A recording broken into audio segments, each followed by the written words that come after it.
Alors nous revoici toujours avec Damien et Julien pour la seconde partie de Mondial 2010 le MAG, toujours dans un nouveau décor, près de l'Afrique du Sud, comme le soulignait Julien. En tout cas, on est plus près de l'Afrique du Sud que dans les studios habituels où on va d'habitude. Ça c'est sûr. Forcément puisqu'ils sont habituels.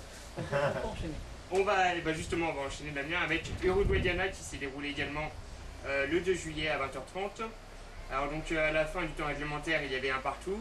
Il y a eu les prolongations et ça s'est fini sur les tirs au but, avec 4 tirs au but pour l'Uruguay et 2 pour le Ghana. Oui, effectivement. Il y a un petit peu de oui, effectivement, Uruguay-Ghana, un joli match de quart de finale, très boostant, avec beaucoup de motivation des deux côtés. C'est normal, c'était non, pas pour l'Uruguay, mais c'était le premier quart de finale pour le Ghana. Le Ghana donc a marqué en première mi-temps, et là l'Uruguay a égalisé en deuxième mi-temps. Donc il y a eu un but de Muntari à la 45e plus 2, enfin c'est à la 47e minute de la première mi-temps, et Forlan a égalisé à la 55e minute. Ouais, un beau match, et alors surtout l'action du mondial, si nos souvenirs sont bons, enfin je pense qu'il n'y en a pas eu beaucoup d'autres, c'est cette fameuse cette fin de match de prolongation, il me semble, ou de... Oui, il me semble que c'était prolongation et effectivement...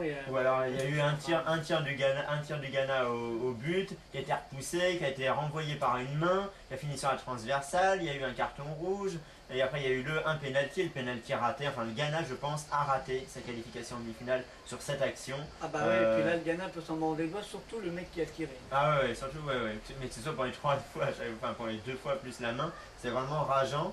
Parce que la penalty, le penalty, on sait tous, c'est pratiquement, 75% des cas, c'est une chance de marquer de manière sûre. Et là, franchement, ils ont raté leur qualification à ce moment-là. Et vous allez voir, vous n'êtes pas au bout de vos surprises. Donc 4 tirs au but à 2. Oui, bah donc l'Uruguay passe grâce au tir au but. Je suis un peu déçu pour l'Afrique, pour le Ghana en général. Que dire de plus? Il y a eu 3 changements uruguayens, 2 pour le Ghana, c'est peut-être l'erreur. En 120 minutes, ils auraient peut-être dû faire un autre changement. Le Ghana a tiré 30 fois au but, et ça c'est des scores énormes, hein, je l'ai dit pour ça. 30 tirs pour le Ghana, 19 pour l'Uruguay, 8 corners, 12 pour l'Uruguay, 3 cartons jaunes partout, un carton rouge pour l'Uruguay dû à cette main, et la possession 52-48. Ouais, donc que dire sur Uruguay-Ghana? Bah ouais, voilà, que c'était un match avec une fin assez époustouflante. Moi personnellement, je pensais que l'Uruguay passerait, donc ça s'est réglé parce que le Ghana... Effectivement, tu étais le seul à voir l'Uruguay. Le Ghana est encore un petit poussé, mais c'est clair que je ne me serais jamais attendu à ce qu'il fasse des bourdes comme ça, quoi. Donc je veux dire... ça casse tout, quoi. C'est vrai, ouais. Et donc voilà, non, bah, j'ai rien de plus à rajouter sur ça, voilà, l'Uruguay-Ghana. Bon bah voilà, l'Uruguay qualifié, moi ça m'étonne pas, vous ça vous étonne, bah voilà. En demi-finale quand même, c'est assez surprenant, quoi. On attendait d'autres pays. Enfin, ça, avec les groupes, effectivement, je suis d'accord avec toi. Mais ouais, donc l'Uruguay 18e et le Ghana 32e, donc bon, effectivement, comme tu dis, c'était un petit poussé, mais ils se défendent bien au niveau FIFA. Ah, mais j'ai rien contre les gagnants. Ah, oui. Donc pour clôturer là-dessus, du coup, le fait qu'ils soient chez eux n'aura pas changé grand-chose. Comme pour l'Afrique du Sud. Ils font quand même un beau parcours. Hein. C'est sûr. Alors après, on va enchaîner avec les matchs du 3 juillet. Oui. On va commencer par Allemagne-Argentine qui s'est déroulé à 16h et qui s'est quand même soldé par un 4-0.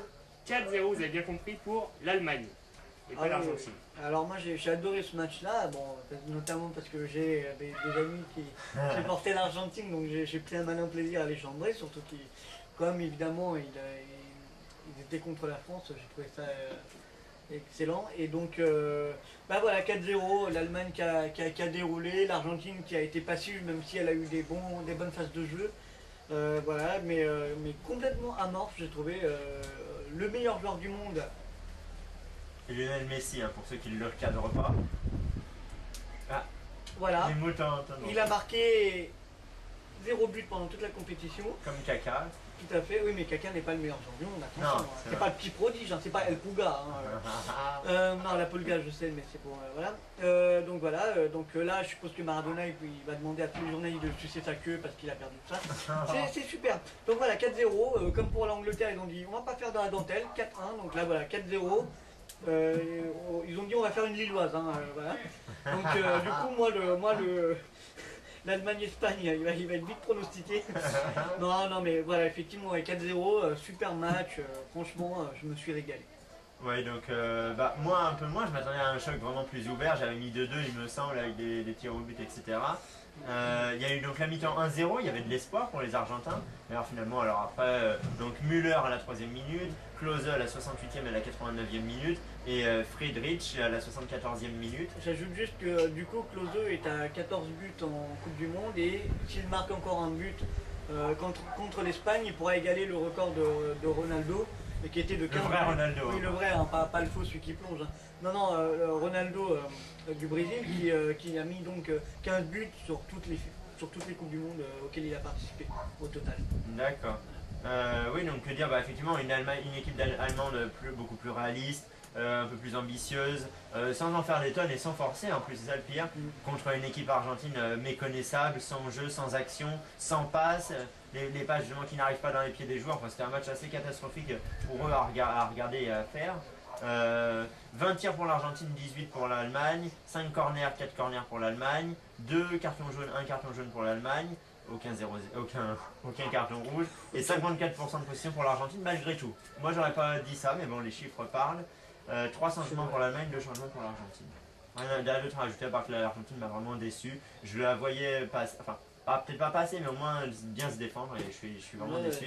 Chapeau à l'Allemagne qui, je pense, ira en finale. J'espère pas me tromper cette fois-ci. Ouais, c'était également un beau match, c'est ce qu'on disait dans les chrono foot, c'est que les deux beaux matchs à regarder étaient à 16h et ces deux matchs ont vraiment tenu leur promesse. En tout cas pour ma part. Hein. Et donc on va finir cette émission avec le Paraguay-Espagne qui s'était déroulé à 20h30 et qui s'était soldé par un 1-0 pour l'Espagne.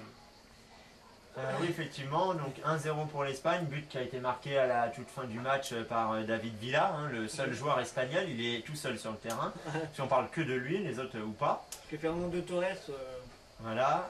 Je vais boire un coup, ça ira mieux. Du coup, un match, comme vous pouvez s'en douter avec le Paraguay, qu'on avait vu face au Japon, hein, le match le plus saoulant de la Coupe du Monde, un match vraiment fermé, les Paraguayens visaient le 0-0 pour aller le plus loin possible, et finalement ils se sont pris un but à la fin, ils ont peut-être craqué sur la fin. Donc une Espagne pas conquérante, mais face à un Paraguay qui défend à 10, c'était un peu compliqué. Un peu déçu donc par cette équipe espagnole qu'on annonçait comme la favorite, après son titre en 2008. Finalement, là effectivement c'était le Paraguay, mais elle ne me convainc pas encore. C'est pour ça que là je suis d'accord avec toi, évidemment mon pronostic pour le Allemagne et Espagne va être aussi torché, quoi, de ce fait. Ouais, effectivement l'Espagne c'est dommage parce que bon, en général elle a des bonnes phases de jeu, notamment avec le milieu du Barça, Xavi, Iniesta. Voilà, et puis bon David Villa c'est l'efficacité parfaite. Hein, mais voilà, ils se contentent de faire le strict minimum, j'ai l'impression, même s'ils sont plutôt volontaires et qu'ils tentent d'aller au but. Je les trouve beaucoup moins séduisants que je le pensais, mais c'est peut-être sévère de ma part de penser ça. Mais effectivement, voilà, là je me disais le Paraguay était largement à leur portée, mais c'est marrant parce que du coup j'avais pronostiqué pile le 1-0. 1-0, ouais. Parce que justement j'ai tenu compte du fait que l'Espagne faisait le strict minimum et que le Paraguay tentait à chaque fois d'être le plus défensif possible, le plus physique, et puis vraiment voilà, essayer d'encaisser le moins de buts possible pour pouvoir mentalement les dépasser peut-être au tir au but, parce que les Paraguayens évidemment sont beaucoup moins favoris que l'Espagne. Les Paraguayens, t'as un peu haché la fin. Oui, les Paraguayens. Sur ce match, j'ai rien de plus à ajouter. Alors donc c'est la fin de ce nouveau numéro de Mondial 2010 Le Mag. Alors on se retrouve donc le 6 juillet pour Pronofoot 2010 avec les pronostics de la première demi-finale. A bientôt. Salut. Salut.